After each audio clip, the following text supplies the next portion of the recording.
All right, Professor Brewster. So this is my video for the assignment Nanotechnology and the Animal Kingdom, talking about like a 2 to 3 minute speech on nanotechnology and how it relates within the animal kingdom. So I made like a brief PowerPoint to make this video and to show you these things. Oh, I cannot flip the camera around.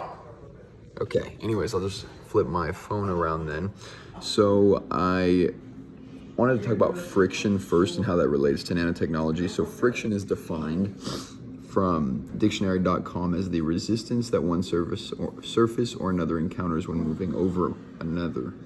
And so that's just like, it'll relate because, you'll see.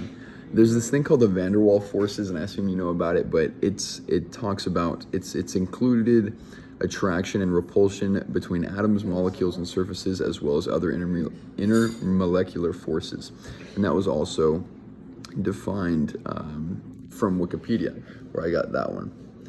So van der Waals forces are kind of interesting because it uses friction to help things to stick in a sense, right? So the attraction, repulsion between atoms, molecules, and surfaces. So when I think about animals and how this type of technology relates to the animal kingdom, one of the first things I thought of, because I know you said you can't use geckos, and I agree with that, right? It's pretty easy, but I first thought about spiders because Spider-Man, super cool, right? One of my all-time favorite heroes.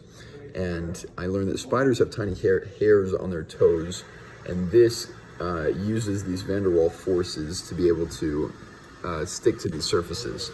So spiders are really good examples of using the friction with the van der Waals forces to be able to stick to these surfaces, to climb or to crawl or just to stay there and watch us. And this technology is kind of fascinating because it's included in that nanotechnology sphere, because it's on like it's on like a subatomic particle space, right? It's super small, dealing with super small things.